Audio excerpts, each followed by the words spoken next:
ಎಲ್ಲರಿಗೂ ಬೇಕಾ ಆಹಾರದಿಂದ ಯಾರು ಬದುಕೋದಿಲ್ಲ ಭೂಮಿ ಮೇಲೆ, ಇದು ಸಿದ್ಧ.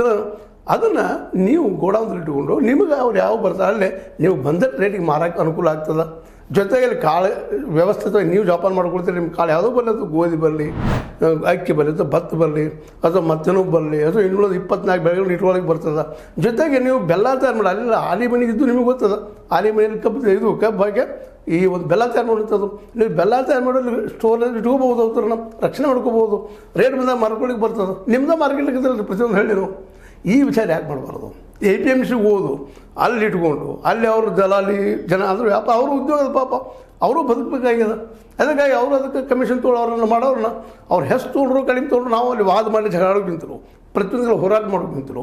ನೀವು ನಿಮ್ಮ ಹಳ್ಳಿಯೊಳಗೆ ಪ್ರತಿಯೊಂದು ನೀವೆಲ್ಲ ಶ್ರಮ ವಹಿಸ್ರೆ ಒಂದು ಗೋಡೌನ್, ದೊಡ್ಡ ಗೋಡೌನ್, ಇಡೀ ಹಳ್ಳಿಯ ಕಾಳು ಎಷ್ಟು ಬರ್ತದೆ, ಯಾವ ಪ್ರಮಾಣದ ಬರ್ತದೆ ನಿಮಗೆಲ್ಲ ಗೊತ್ತಿರ್ತದೆ. ಯಾವ ಬೆಳೆ ಬೆಳಿತೀರಿ, ಏನು ಮಾಡ್ತೀರಿ ಅಂತೇಳಿ.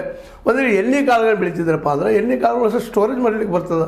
ಪ್ರತಿಯೊಂದು ಹಳ್ಳಿಗೂ ಒಂದು ಎಣ್ಣೆ ಸಣ್ಣ ಸಣ್ಣ ಕಾರ್ಖಾನೆಗಳು ಮಾಡ್ಕೊಳ್ಳಿ ಬರ್ತದೆ. ಇನ್ನು ನಮ್ಮಲ್ಲಿ ಹಳ್ಳಿಗಳಲ್ಲಿ ನೀವು ಗಾಣಿಗರು ಅವರು ಇದ್ದಾರೆ. ಅವರು ಯಾವತ್ತಿನ ಹಿಂದಿನ ಒಂದು ಏನಪ್ಪ ಅಂದ್ರೆ ಪದ್ಧತಿ ಮಾಡಲಾರ್ದ ಸೈಂಟಿಫಿಕ್ ಪದ್ಧತಿ ಮಾಡಿಕೊಂಡು ಎಣ್ಣೆನೋ ಮತ್ತೊಂದು ತಯಾರು ಮಾಡುವಂಥದ್ದು, ಹತ್ತಿ ಬಂದಾಗ ಹತ್ತಿ ಸ್ಟೋರೇಜ್ ಮಾಡಿಡುವಂಥದ್ದು. ಯಾರಿಗೆ ವ್ಯಾಪಾರಿಗಳು ಬೇಕು ಅವ್ರು ಪ್ರತಿಯೊಂದು ಹಳ್ಳಿ ಬಂದು ಒಯ್ತಾರಲ್ರಿ. ಅದರಿಂದ 2-3 ಲಾಭ ಆಕ್ಕವ ನಿಮಗೆಲ್ಲ ರೈತರಿಗೆ. ಮೊದಲ ಲಾಭ ಏನಾಗ್ತದೆ, ತೊಗೊಂಡು ಹೋಗೋದಪ್ಪ ಬೆಳೆದ ತಕ್ಷಣ ನಾವು ಈ ಮಳೆ ಬಂತು ಮತ್ತೇನು ಬಂತು ಈ ಮನೆಯಾಗ ಇಟ್ಕೊಳ್ಳೋಕೆ ಜಾಗ ಇಲ್ಲ ಅನ್ನೋಗಿದ್ರು ಗೋಡೌನ್ ಇರ್ತದೆ. ಮೊದಲ ಕಾಳ ರಕ್ಷಣೆ ಆಗ್ತಾವೆ. ಅಂದರೆ ತಿಂಗಳು 2 ತಿಂಗಳು ಇಟ್ಕೊಳ್ಳಿಕ್ಕೆ ಬರ್ತಾವೆ. ಒಣಗಿಸಿ ಅದನ್ನ ಇಟ್ಟರಪ್ಪ ಅಂದ್ರೆ ತಿಂಗಳು 2 ತಿಂಗಳು ಉಳಿತಾವೆ.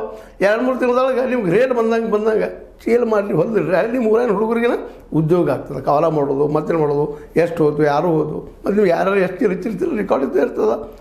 ಅಲ್ಲೇ ಒಂದು ವ್ಯಾಪಾರ ಕೇಂದ್ರ ಬರ್ತದೆ. ಒಂದು ವ್ಯಾಪಾರಿಗರು ಏನದಾರಲ್ಲ ಯಾರಿಗೆ ಬೇಕು ಅವರು ನಿಮ್ಮಲ್ಲಿ ಬಂದು ಒಯ್ತಾರ. ಆಗ ನಿಮ್ಮ ಬೆಳೆದ ಬೆಳೆಗೆ ನೀವೇ ಬೇರೆ ಕೆಟ್ಟಾಗಿ ಬರ್ತದೆ. ಅಲ್ಲೊಂದು ನಿಮ್ಮದು ಹೊಸ ಸಂಸ್ಥೆ ಆಗಿದೆ. ಯಾಕೆ ಈಗ ಸಂಘಗಳಿದ್ದಾವೆ, PKPSಗಳಿದ್ದಾವೆ. ಏನು ಕೆಲಸ ಮಾಡ್ತಾರೆ ಅವರು? ಮತ್ತು PKPSಗಳು ಮತ್ತು ಈಗ ಇದ್ದಂಥ ಅಲ್ಲಿ ಆರಿಸೋದಂಥ ಈ ಹೋಟ್ ಹಾಕಿ ಬಂದಂಥ ಎಲ್ಲ PKPSರವರು ಅವ್ರು ಮತ್ತು ಇಷ್ಟು ಮಾಡಲಿ, ಅಪ್ಲಿಕೇಶನ್ ಪ್ರತಿಯೊಂದು ಹಳ್ಳಿಯಿಂದ ಹಾಕಿಸ್ಲಿ, ಪ್ರತಿಯೊಂದು ಹಳ್ಳಿಗೂ ಗೋಡೌನ್ ಸುಮ್ಮನೆ ಸರ್ಕಾರ ಕೊಡಲಿ. ಸರ್ಕಾರ ಕೊಡೋದಿಲ್ಲ, ಇದಂತ ಸ್ಪಷ್ಟ ಆಗಿದೆ ಈಗಾಗಲೇ. ಮತ್ತು ಸರ್ಕಾರ ಶುಗರ್ ಫ್ಯಾಕ್ಟ್ರಿ ಈಗತ್ತೇನೋ 3,500 ಕೊಟ್ಟರು ರೈತ, ಇನ್ನು ಮುಂದಿನ 5-6 ವರ್ಷ ನಿಮಗೆ ಅವ್ರು ಮಾಡೋದೂ ಇಲ್ಲ. ಈ ಅನುಭವಗಳ ಮಾತುಗಳಿಗೆಲ್ಲ ಇವು.